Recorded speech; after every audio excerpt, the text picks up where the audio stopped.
Hello everyone, Joseph Hastreiter here from EWH Small Business Accounting, your trainer and facilitator of the Fundamentals of Financials workshops. And thank you for joining us for this tutorial where we are going to explain the yearly and quarterly planning sheet tab that you see here on your Financial Tools Excel file that you have.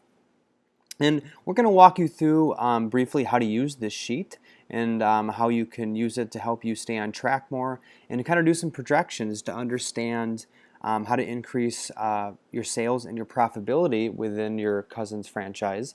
And to be able to do that, we're really going to be focusing on the two main levers. You may have had a chance to check out the weekly goal and daily goal sheet tutorial as well. But again, the main drivers we're going to be looking at here to increase profits and cash flow are first your average dollar purchase and then the number of transactions within your store.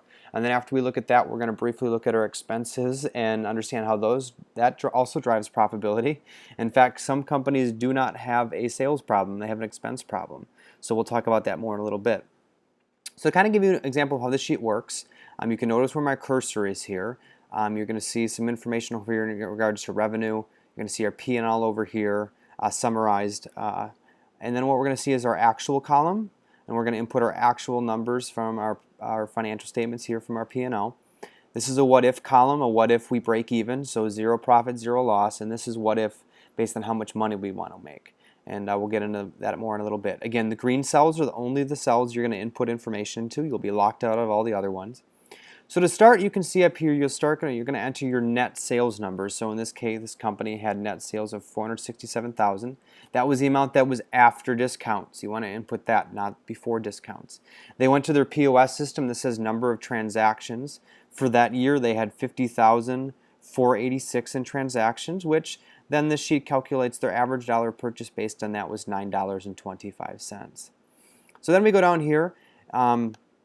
We're going to input our percentages into these cells. You'll actually won't have any numbers in these spots here.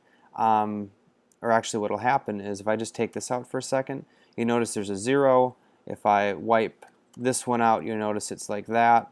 If I wipe this, it's like that. And you'll notice without numbers in here, nothing else formulates because it's all basing it off of where we're currently at to help us understand how we're going to get to where we want to get. So then you input your percentages here. All these numbers will then calculate themselves. Again, this would be negative 8.35 because discounts would be negative because they reduce your sales. We also know that we inputted the correct information here because our net sales $467,000 gets us to our number up here. So we know we did something right. This then is 33%. This then is 31.05%. This is 20.13%. And then this is 18.25%. And then we want to check our financial statement, make sure that our profit or loss, in this case we'd have a negative loss of $11,348. We want to make sure that's the same number on our financial, which turns into about a negative 2.43%. So now that we have those numbers in, we know where we're at. The next thing we want to do is, because this company is losing money in this case, is we want to understand how much money would it take us to break even. So if we scroll down a little bit, you're going to see your break-even formula area.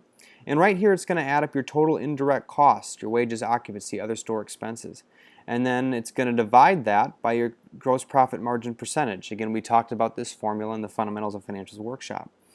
So down here, then it's going to talk about your break-even formula. So here, your company needed to do $483,937 to break even, but our actual sales were $467,000, which means we were almost $17,000 short of breaking even. Now, we also concluded we had an average dollar purchase of $9.25. Now, at that average dollar purchase, we would have needed a little over 1,800 transactions for the year to break even, or that converts to an extra 153 transactions a month, or an extra 5 transactions a day.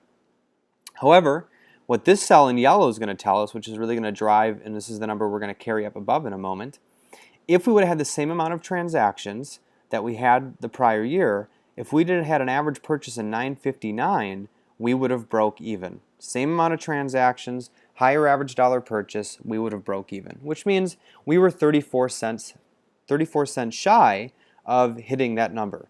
So at an extra 34 cents per average dollar purchase, we wouldn't have had $11,000 loss. We would have broke even, which is important because you're only 34 cents away. Because sometimes, we might first off, we might not even know how much sales we had to do to break even. In this case, our spreadsheet gave us that number, and then we found out how short we were, about 17,000, and then we broke that down into how many per month and days and what we would need to do a little bit more, so it's really specific, so we can have something we can really focus on.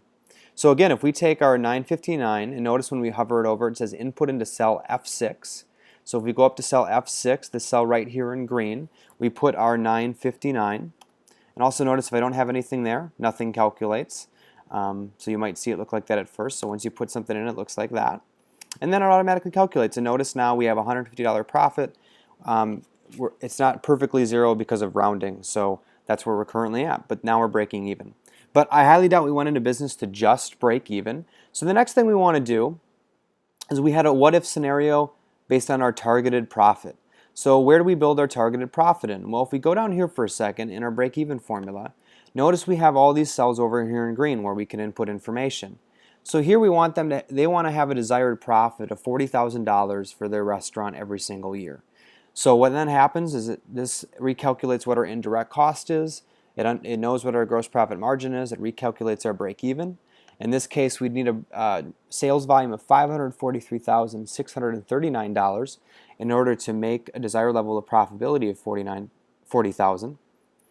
So $40,000, not 49. Sorry if I misspoke there. And we're in actual sales again, we're $467,000. So they were $76,639 short of that sales volume of making $40,000.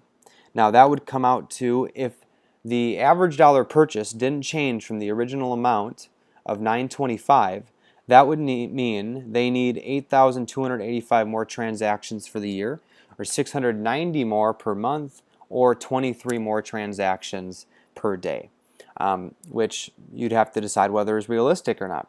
However, if you wanted to stay at the same amount of transactions as originally that we put up here, this 50,486, we know at an average dollar purchase of $10.77, we'd make $40,000 a year with the same amount of transactions, just figuring out how to get more revenue out of the amount of people that are already coming into our store. So that would mean we're $1.52 short of doing that on our average purchase. So again, notice if we hover over this, it says insert into cell K6. So we're going to go up to cell K6, this cell right here, and we're going to put 1077.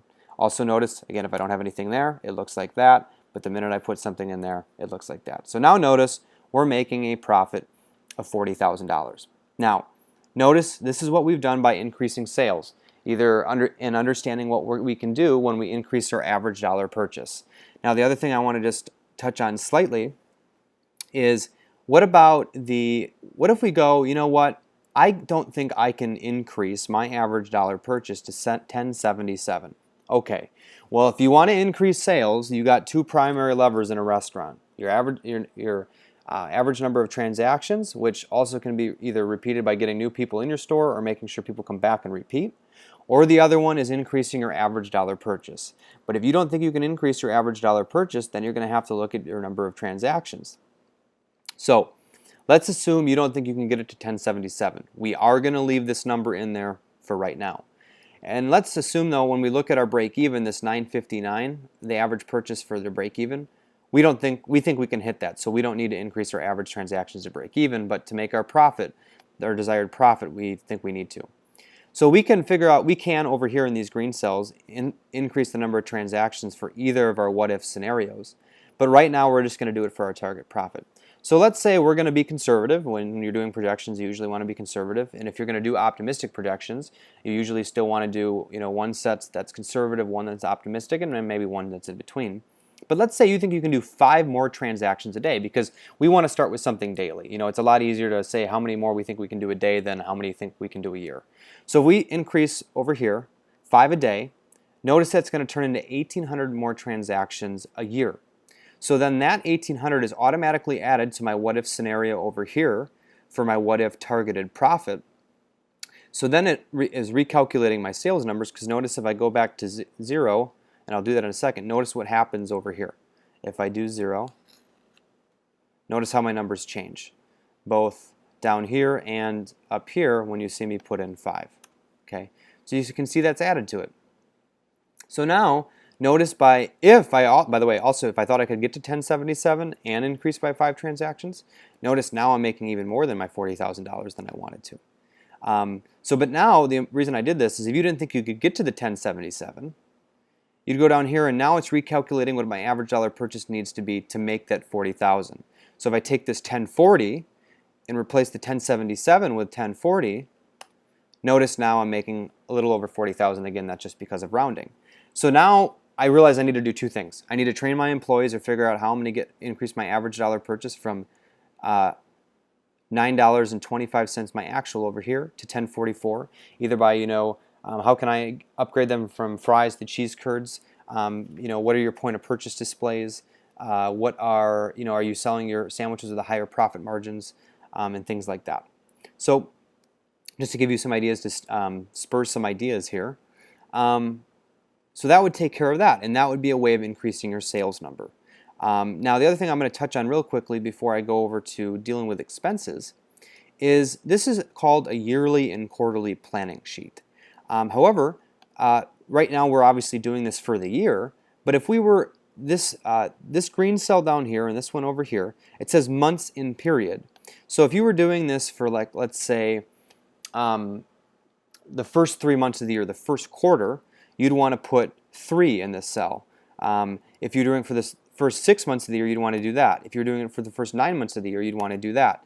And keep in mind, you wouldn't want to just do it if you're looking at your financial statement, you're going to want to look at your numbers year to date. So if you're doing this like on a quarterly basis, you're not just looking at the previous quarter, you're going to want to take the other quarters in the current year into consideration. So if you're looking at if you're done with the second quarter, you're going to put 6 months. If you're done with the first quarter, you're going to put 3 months. If you're done with the third quarter, you're going to do 9 months for all quarters. And then obviously, if you're doing the full year, you're going to put 12. Because that'll accurately tell me how many more transactions you need per month, because that's going to drive that number. Because if you notice, these two numbers change the months and the amount per day based on those numbers. So you want to make sure you input the right one. So I'm just going to go back to 12. Now, I mentioned earlier some companies do not have a sales problem. They have an expense problem. So let's demonstrate how that's the case.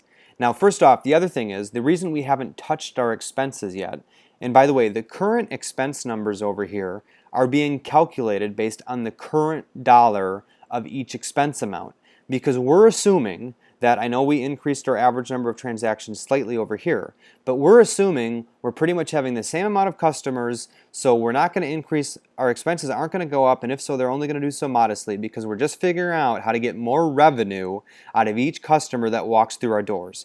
So we're going to assume that we could hold our wages and our occupancy and our other store expenses constant based on the number, meaning we're going to spend the same amount of money. It's not going the expense increase, or the percentage is going to not increase in proportion with our sales number. So you're going to notice our wages stay at $145,000 and our actual, stay at $145,000 in our break-even what if, and stay at $145,000 in our what if targeted profit. Our occupancy stays at $94,000, $94,000 here, and $94,000 here. The other store expenses stay at $85,000, $85,000, $85,000. You will also notice though that even though the number stays the same, the percentage drops because as our sales go up, since the number stays the same, the percentage of our sales that we're using to spend on wages and your expenses actually goes down. Okay. We're also going to make the assumption though that our cost of goods sold is going to stay the same at 33% because we're selling more. However, if you're dealing with the same amount of customers and you're selling the same amount of sandwiches, you're just getting more for them now, your gross profit margin will actually go up. Your cost of goods sold will go down and your gross profit margin will go up. But for the sake of this analogy, just to be conservative, we're going to assume it stays the same. Over here, we will have other options, though, to change that in a little bit, which we'll see. So if the numbers stay currently the same, you can see what happens as we increase our average purchase and our average transaction. Now, I want you to notice something though. If the number doesn't stay the same and we instead say, I want the percentages to stay the same. So the percentage of our wages to sales, our percentages to occupancy to sales, the 31.05, the 20.3, and the percentage of our other store expenses to sales, the 18.25, if those stay the same. So we make that assumption, which is the next column here, current percentage. and by the way, you'd select that by putting a dollar sign in here and taking it out of here. I want you to notice what's going to happen over here as soon as I hit delete. Notice I barely turn a profit because the challenge this company has is its expenses and percentage of its sales are running too high, which even at an increased volume of sales where we would have been making $40 before with slightly increasing our transactions and increasing our average dollar purchase is now hardly turning a profit. So this company at some point can't just pull the sales lever, it's also got to pull the expense lever. So it needs to look at its targets, which are listed over here. So, and this is based on what Cousins gave us. The target for discounts is 3 to 5%. The target for your cost of goods sold is 28. The target for your wages is 28 to 32% based on the volume that you have. Your occupancy is 8 to 10% based on CAM charges. And your other store expenses are a plug to figure out how you need to manage them or what they need to be to make sure that your profit on your restaurant stays at 10%. That's the whole idea. So notice, so you can notice how it's going to be hard for this company to turn a profit. So though, if they go, now you have a couple other options here. You could choose your conservative goals for each one, and you could put the dollar sign in there. And notice now this company is going to be making almost $77,000. Or it could go to the optimistic ones, and notice now it's making $110,000 by managing its expenses, increasing its transactions slightly, and increasing its average dollar purchase. Now, however, let's just say you want to choose, which is the you choose column, what your expenses are going to be, because you think you can have a pretty good idea where they're going to fall. So if you put a dollar sign in there, notice now we're almost making $100,000 after all those some of them small and some of those little bigger tweaks that they did. So this area is going to allow you to manage your expenses and see where your profit would fall by doing that. Now, the other thing though is notice that when we're over here, this expense factor box takes into consideration our discounts, our cost of goods sold, our wages, and our occupancy. Notice, however, though, that it doesn't directly take into consideration our other store expenses, and it says plug to left to get to 10% profit. So let me demonstrate what that means for a moment so you can understand that. Because this allows you to change all the other expenses but not the other store expenses. And that's just because of how the Excel spreadsheet has to be formatted to do this. So if you look at this here, again, you can notice it says target plug to get to 10% profit. It also says that here. And then these cells right here are in red as well as these. So what this tells us here is if I wanted to make sure that my profit ran at 10%, so this would be 10% instead of this 16.4% right now, or this would be 24 or 10% instead of 18.3%. So watch, if I go over here and I just put 24% in for a second, notice my profit's 10%. If I put, so that's kind of my wiggle room of what I can do with other store expenses to make sure that I'm operating to that 10%. Or in this case, or even greater. Notice over here, if I put in 24%, notice my bottom line falls to 10%. So this is how you play with your other store expenses to figure out where your profit's going to land, in addition to playing with this little expense factor area over here. And then the only thing that we should note on this is if you start playing with this, I want you to make sure, because over here, if we go back to understanding the current number, and we make the assumption that we're going to stay with the current numbers for the percentages, I want to make sure that you know how to get back, because notice over here right now that in this column that my other store expense number isn't the same as in my actual number.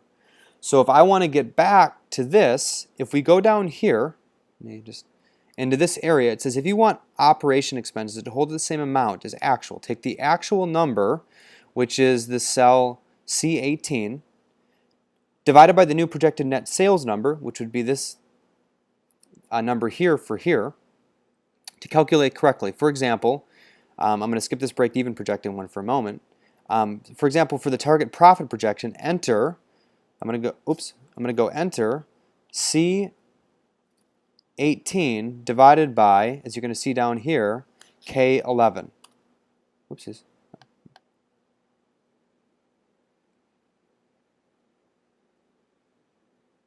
Oh, it should be J11. So let's So this, let me just alter this. I recently just modified this spreadsheet for you because I was making it a lot easier for you to be able to follow and everything. So you might see a little bit of that. So that's why that was just slightly different. So again, we're just gonna, let me just repeat that for you. So again, I'm gonna go, as it says down here, C18 divided by J11, which is, you can see it highlighting these cells right now. So if I go enter, notice now again I'm back at a $40,000 profit. And now notice my number, 85,000, is the same as my actual over here. Again, notice if I change this one to, let's say, the 7.63%, now I got a 10% bottom line, but if again I want to go back to the assumption of holding this number the same as it was my actual of the 85,000, again I'd have to go and notice it says down here, for example, for break-even projecting, enter equals C18 divided by F11. So you can notice it again, it highlights those cells. I hit enter, and notice I'm almost at zero profit, zero loss, my break even again. And now notice my break even what if, and my what if targeted profit for other store expenses, the same number, 85,000, 85,000, and 85,000. So that's an illustration of how to use this spreadsheet to do some yearly and quarterly planning. In the other worksheets, when we talk about the weekly goal sheet and the daily goal sheet, you'll see how to integrate this sheet with those two sheets. So I want to thank you for joining us. Again, I want to encourage you, if you have any questions on this, to contact your cousin's field trainers. Again, they've been through the Fundamentals of Financials workshop. They understand these concepts, they understand how these spreadsheets works, and they'll be able to greatly help you with them. Also, if for some reason you want to reach out to me, you're more than happy to do that. My direct line is 262-923-7845. Again, 262-923-7845. Or feel free to reach out to me via email at jhastreiter. Again, jhastreiter. So happy planning, and I hope this helps you better manage your restaurant and increase your sales and profitability. Thanks for joining us, and we'll look forward to seeing you in some of the other tutorials.